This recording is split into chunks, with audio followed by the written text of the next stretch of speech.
Assalamualaikum warahmatullahi wabarakatuh. Baik, kami dari kelompok 3, kelas A Farmakoterapi 1. Pada kesempatan kali ini, kami akan melakukan sesi debat. Sebelumnya, kami akan memperkenalkan anggota dari masing-masing tim, baik dari tim pro maupun tim kontra. Yang pertama, dari tim pro, saya, Rosma Farawinda, sebagai pembicara pertama. Saya, Marisa Lagi, sebagai pembicara kedua dari tim pro. Dan saya, Alina Jila, sebagai pembicara ketiga dari tim pro. Selanjutnya, perkenalan dari anggota tim kontra. Saya, Tiara Fadilah, pembicara pertama dari tim kontra. Saya, Sri Putri Amanda, pembicara 2 dari tim kontra. Dan saya, Afrida Yanti, sebagai pembicara 3 tim kontra.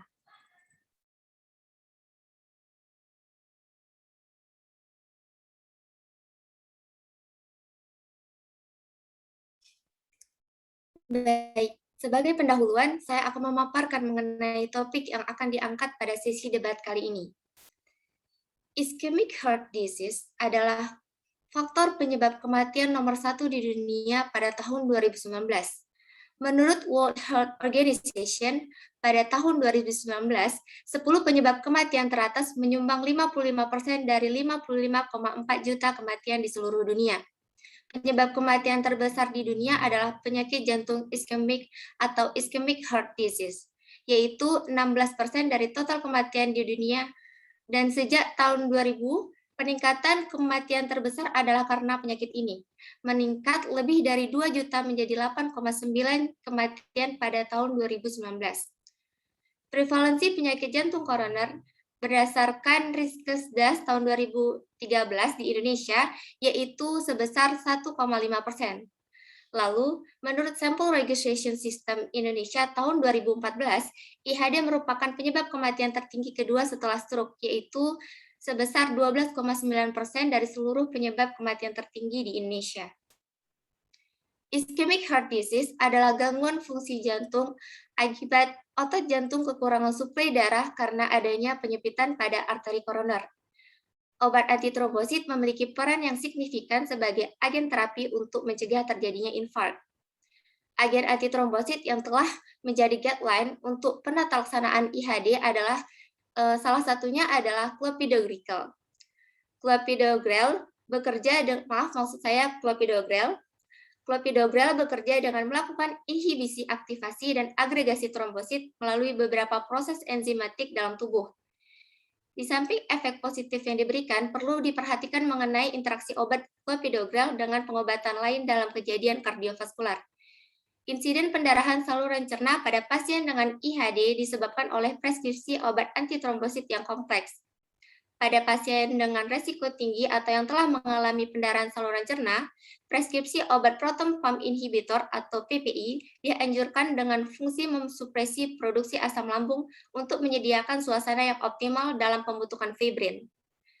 Proton pump inhibitor khususnya telah direkomendasikan untuk mengurangi resiko pendarahan gastrointestinal pada pasien dengan dual antiplatelet, yaitu aspirin ditambah dengan clopidogrel.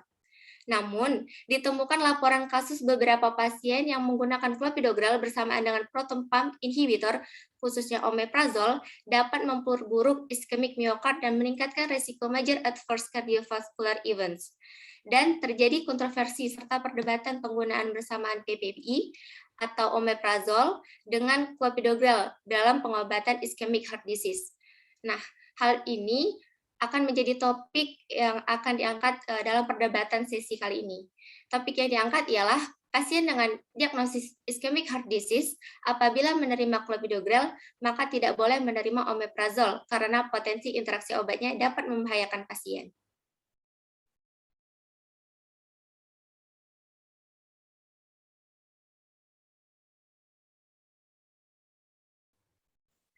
Baik, langsung saja kita mulai sesi perdebatan pada kali ini.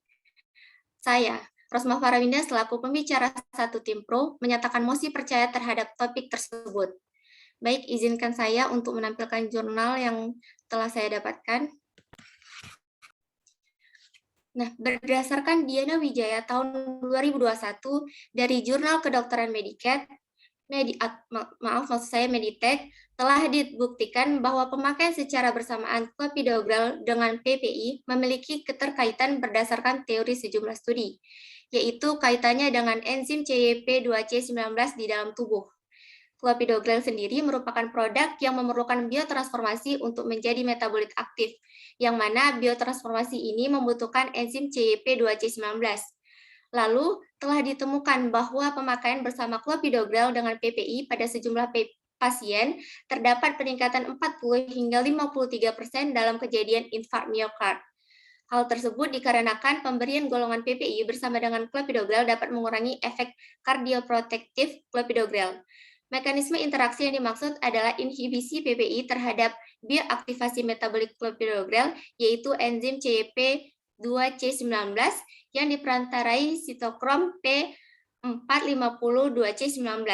Hal ini akan lebih buruk jika terjadi pada penderita yang memiliki polimorfisme genetik sitokrom P450-2C19 yang mana tidak ditemukan aktivitas enzim ini sama sekali dalam tubuh mereka. Penggunaan PPI khususnya omeprazol dikaitkan dengan peningkatan 70% dalam resiko serangan jantung atau angina tidak stabil, peningkatan 48% dalam resiko gejala stroke, dan manajemennya sebaiknya menghindari pemakaian keduanya. Pada tahun 2009, Food and Drug Administration atau FDA telah memberikan saran untuk tidak menggunakan PPI jenis inhibitor CYP2C19 yaitu omeprazol bersamaan dengan clopidogrel. Baik, sekian dari pernyataan saya.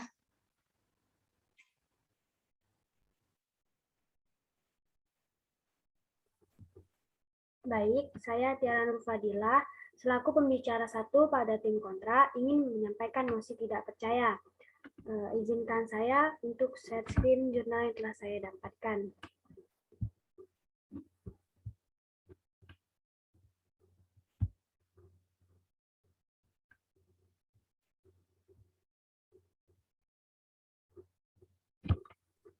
Baik, menurut jurnal yang berjudul Clopidogrel with or without omeprazole in coronary artery disease, clopidogrel ini telah menjadi obat resep kedua yang paling umum digunakan seluruh dunia dan termasuk obat golongan antiplatelet untuk mencegah terjadinya gumpalan darah, terutama pada mereka yang memiliki kondisi sakit jantung atau gangguan pembuluh darah. Namun, obat ini memiliki potensi yang menyebabkan terjadinya pendarahan di lambung. Maka studi observasional menyarankan bahwa mungkin ada interaksi antara clopidogrel dan PPI yang jika nyata dapat memiliki efek klinis yang signifikan. Menurut FDA atau semacam BPOM di Amerika Serikat, menyatakan bahwa konsumsi clopidogrel dan omeprazol secara bersamaan akan menurunkan efektivitas dari clopidogrel tersebut.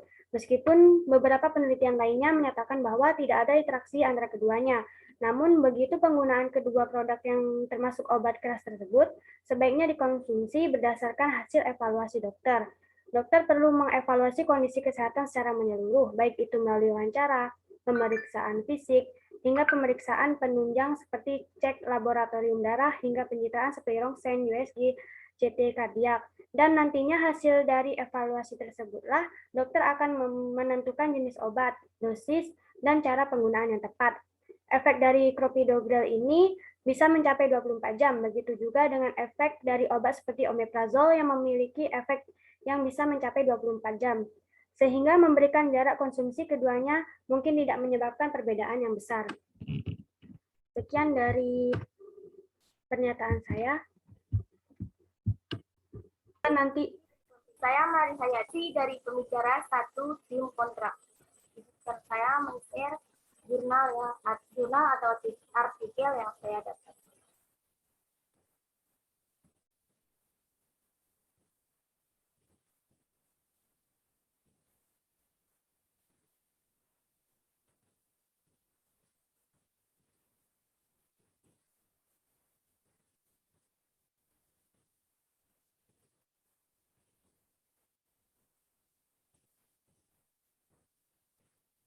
Untuk statement, memberikan jarak konsumsi antara clopidogrel dengan omeprazol mungkin tidak menyebabkan perbedaan yang besar. Itu tidaklah tepat. Menurut Badan Pengawasan Obat dan Makanan Amerika Serikat pada tahun 2009 memperingatkan bahwa memberi jarak pemberian clopidogrel tidak mengurangi efek interaksi antara keduanya.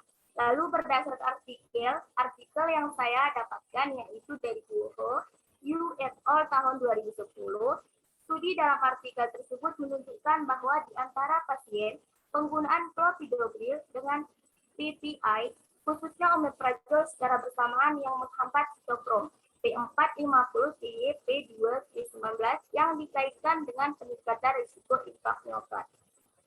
Dalam studi ini, Mega dan rekan dalam artikel atau jurnal ini, Mega dan rekan kerja menemukan bukti hubungan yang kuat variasi genetik CYP yang mengurangi paparan metabolit obat aktif, lebih sedikit penghambatan trombosit, dan lebih sedikit perlindungan dari kejadian iskemik berulang pada orang yang menerima clopidogrel. Secara khusus, polimorfisme umum pada gen CYP2C19 terlihat pada kira-kira 30% orang Kaukasia, 40% orang yang berkulit hitam, dan lebih dari 55% orang Asia Timur. Secara signifikan, mengurangi respon farmakokinetik dan farmakodinamik terhadap clopidogrel sekitar 1/4 hingga 1/3. Selain itu, mereka menunjukkan bahwa di antara individu yang diobati dengan clopidogrel, pasien dengan penurunan fungsi CYP2C19 cenderung memiliki tingkat yang jauh lebih rendah metabolit clopidogrel aktif, penurunan trombosit penghambatan, dan tingkat yang lebih tinggi dari kejadian kardiovaskular utama yang merugikan, termasuk trombosis. Sekian dari pernyataan saya.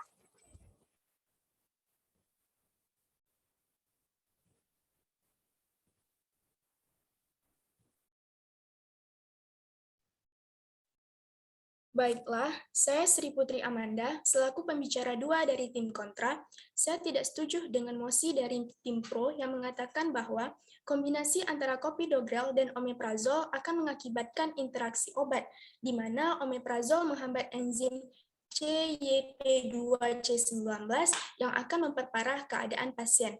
Untuk itu, kami telah mengumpulkan beberapa jurnal yang menentang mosi dari tim pro. Sebelumnya, izinkan saya untuk men-share screen jurnal sebagai acuan saya.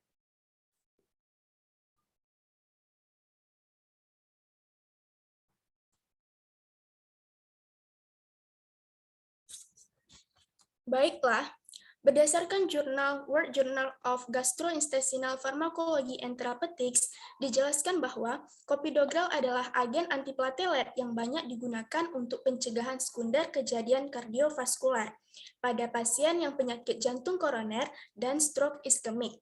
Namun, penggunaan clopidogrel ini mengakibatkan pendarahan gastrointestinal, sehingga ketika pengobatan yang digunakan dengan pemberian clopidogrel ini, maka harus dikombinasikan dengan omeprazol untuk mengurangi resiko pendarahan di gastrointestinal. Hal ini didukung dengan adanya studi acak double blind yang menilai implikasi kardiovaskular dari penggunaan clopidogrel dan omeprazol, di mana pasien yang diobati dengan kedua kombinasi obat ini telah mengurangi resiko pada pendarahan gastrointestinal pada pasien.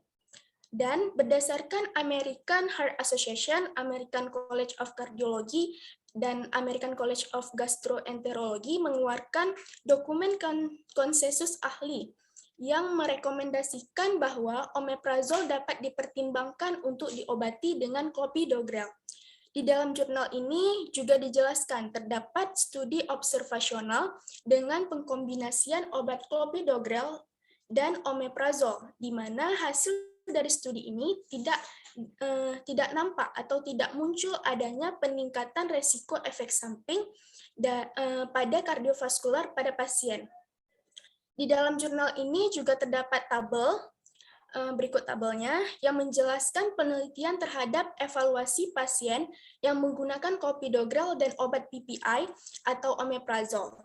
Jadi, berdasarkan tabel di atas, didapatkan bahwa persentase hazard yang akan terjadi keparahan pada pasien akibat kombinasi dari clopidogrel dan omeprazol ini di berbagai penyakit, maksud saya di berbagai pasien di rumah sakit yang berbeda tidaklah signifikan, sehingga dapat disimpulkan bahwa kombinasi antara clopidogrel dan omeprazol ini tidak akan meningkatkan morbiditas kardiovaskular. Selanjutnya, artikel kedua. Berdasarkan jurnal yang berjudul Concomitant Use of Proton Pump Inhibitor and Clopidogrel is not associated with adverse outcomes after ischemic stroke in Chinese population, juga disebutkan bahwasannya penggunaan omeprazol tidak melemahkan efek antiplatelet. Hal ini dapat dilihat dari penelitiannya, yaitu persen hambatan agregasi platelet pada penggunaan omeprazol dan clopidogrel itu adalah 11,02%, dan persen hambatan agregasi platelet yang hanya menggunakan clopidogrel saja adalah 11,23%. Jadi kombinasi dari clopidogrel dan juga omeprazol ini tidak mempengaruhi munculnya resiko ataupun efek samping seperti stroke iskemik yang berulang, kemudian myocardial infarct, dan kematian vaskular. Dan di dalam jurnal ini juga dibahas bahwasannya kemungkinan munculnya resiko seperti ischemic stroke yang berulang, myocardial infarct, kemudian kematian vaskular disebabkan karena pasiennya itu memiliki penyakit bawaan seperti diabetes, dislipidemia, dan hipertensi. Sehingga hal ini dapat memperparah keadaan pasien. Kemudian terkait dengan pelemahan efek antiplatelet dari pasien yang diobati dengan PPI yang membawa alel CYP2C19, di dalam penelitian ini tidak didapatkan adanya peningkatan resiko yang semakin parah. Untuk itu, saya tetap mendukung mosi kontra, di mana kombinasi antara clopidogrel dan omeprazol tidak menyebabkan interaksi obat. Demikian pernyataan saya kembalikan kepada tim pro. Terima kasih tim kontra.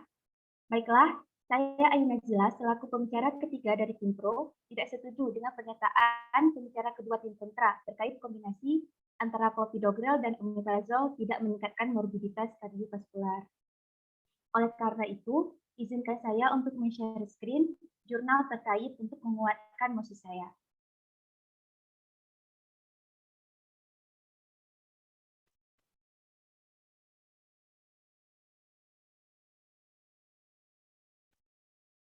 Berdasarkan artikel yang diteliti oleh Mimade Amalia Ratnata Dewi dengan judul Interaksi antara clopidogrel dan proton pump inhibitor atau PPI yang dipublikasikan pada tahun 2020 oleh jurnal SPT, terdapat penjelasan penelitian yang dilakukan oleh Ho dan kawan-kawan pada tahun 2009, di mana sebanyak 8.025 pasien yang mendapatkan clopidogrel bersamaan dengan golongan obat PPI setelah keluar dari rumah sakit terdapat peningkatan risiko kematian dan kembali dirawat di kemudian hari.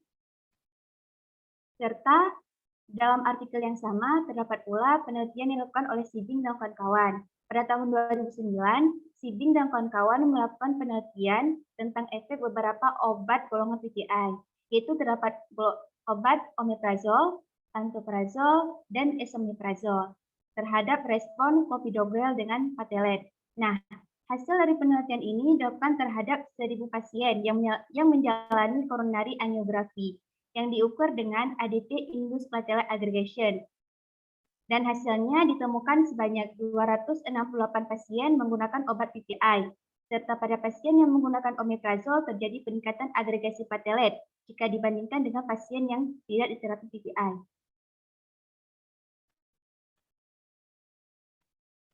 Pada artikel ini pula, terdapat penelitian lainnya yang menjadi acuan saya, yaitu penelitian yang dilakukan oleh Gilak dan kawan-kawan pada OPA Study tahun 2008, yang diperoleh hasil bahwa omeprazol secara signifikan dapat menurunkan efek inhibisi platelet dari clopidogrel jika diberikan secara bersamaan. Metode perbandingan yang digunakan ialah perbandingan nilai PRI dari hari pertama hingga hari ke-7 untuk pasien yang diberikan placebo dan omeprazol. Pada hari pertama, didapatkan nilai PRI adalah 83,2% untuk pasien yang menerima placebo dan 83,9% untuk pasien yang menerima omeprazol. Dan pada hari ke-7, didapatkan nilai PRI sebesar 39,8% untuk pasien yang menerima placebo dan 51,4% untuk pasien yang menerima omeprazol. Nah, berdasarkan data persentase tersebut, teridentifikasi bahwa terjadi penurunan aktivitas anti-agresi platelet pada kelompok yang diberikan omeprazol.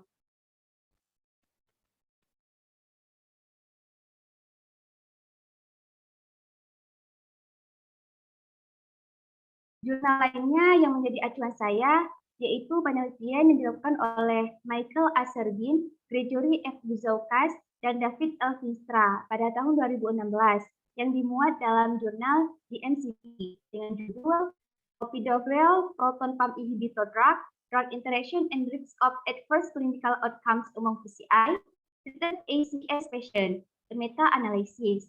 Nah, pada jurnal ini terdapat bukti hasil meta-analisis yang menyatakan bahwa penggunaan clopidogrel bersamaan dengan PPI dapat meningkatkan risiko terjadinya kardiovaskular yang merugikan. Meta-analisis sendiri dapat kita jadikan sebagai bukti yang akurat, karena suatu meta-analisis terdiri dari beberapa review dari jurnal-jurnal yang membahas tentang hal terkait. Nah, dalam hal ini berkaitan dengan kontraindikasi obat PPI dengan clopidogrel. Bukti meta-analisis yang dipublikasikan yaitu diperoleh dari 12 studi sebelumnya yang relevan dengan total pasien sebanyak 50.277 pasien.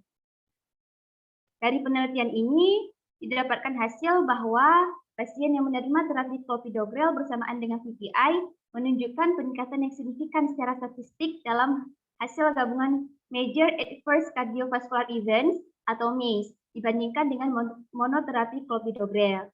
Dan dari masing-masing komponen MACE terdapat peningkatan risiko yang signifikan secara statistik untuk penyakit serangan jantung dan stroke bila diberikan obat clopidogrel dan PPI secara bersamaan. Oleh karena itu, saya menyatakan menolak pernyataan dari tim kontra.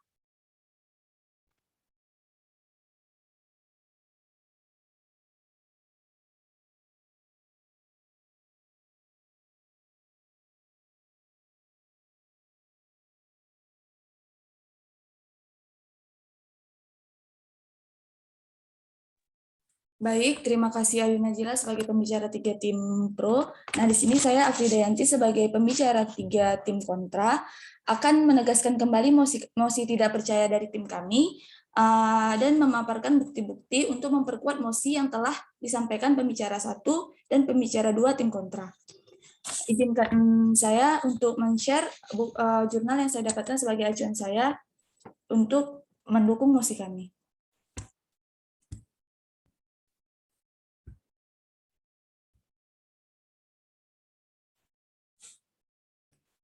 Nah, yang pertama ada bukti meta-analisis. Nah, meta-analisis yang berjudul Adverse Cardiovascular Effect of Concomitant Use of Proton Pump Inhibitor and Clopidogrel in Patient with Coronary Artery Disease.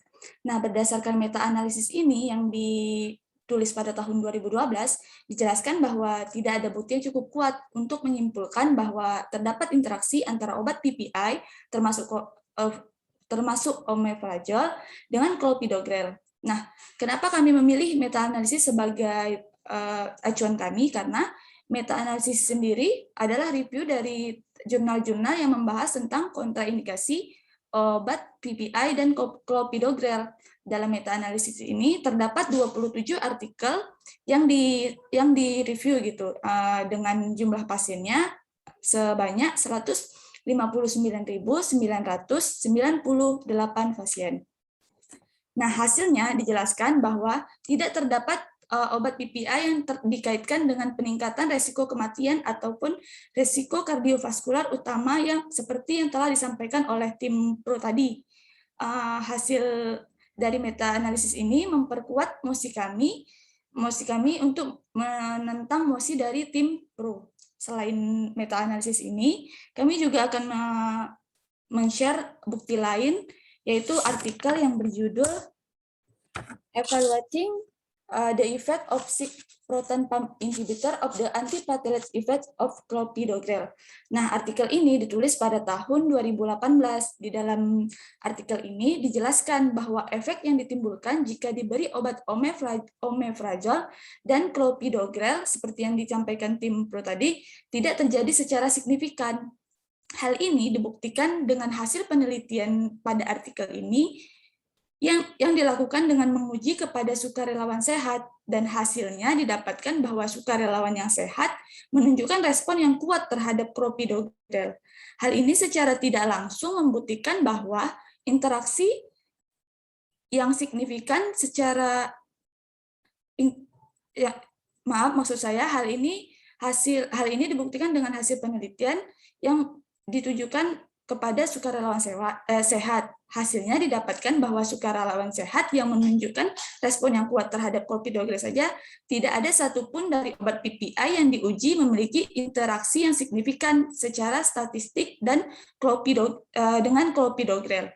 Hal ini secara tidak langsung membuktikan bahwa interaksi antara clopidogrel dan omeprazol yang termasuk ke dalam salah satu dari 6 obat PPI yang disebutkan tidak signifikan pada sukarelawan yang sehat dan hanya bermanifestasi dalam keadaan klinis tertentu serta penyakit vakular parah atau pemberian obat lain yang memungkinkan dapat mempengaruhi aktivitas isoenzim CYP yang bertanggung jawab untuk produksi metabolit clopidogrel seperti yang disampaikan tim pro tadi.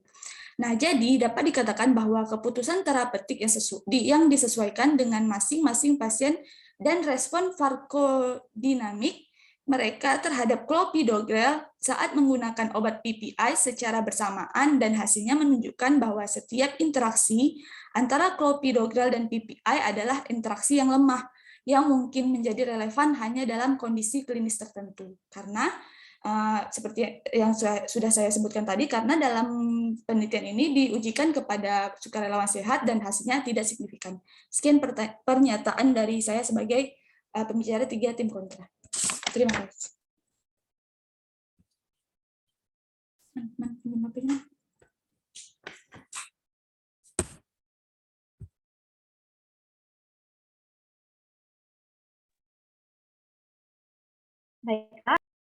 Baiklah, berdasarkan pernyataan yang telah dipaparkan oleh pembicara 1, pembicara 2, dan saya sendiri selaku pembicara 3 tim pro, penggunaan clopidogrel bersamaan dengan omeprazol dapat membahayakan pasien karena dapat menghambat agregasi platelet serta peningkatan risiko MACE, Major Adverse Cardiovascular Events.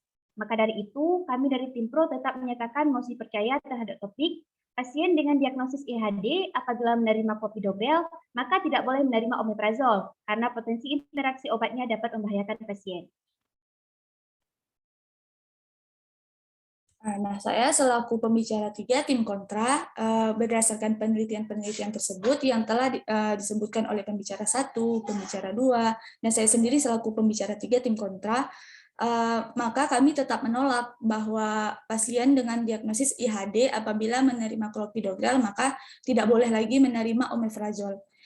Terkait pemberian clopidogrel dan omeprazol secara bersamaan diduga dapat mengganggu aktivitas antiplatelet, dan clopidogrel dapat dijadikan pertimbangan. Namun tidak bisa dipastikan secara langsung larangan penggunaan kedua obat tersebut secara bersamaan dikarenakan interaksi obat yang terjadi juga dipengaruhi oleh fisiologi masing-masing pasien. Beberapa hal yang dapat kita lakukan sebagai farmasis yaitu kita harus terus mengawasi penggunaan kedua obat ini agar pasien dapat meminimalisir efek yang tidak diinginkan dari pemberian kedua obat ini.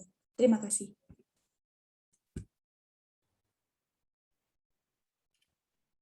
Baik, setelah masing-masing dari kedua tim telah memberikan kesimpulannya, maka berakhirlah sesi perdebatan pada kali ini.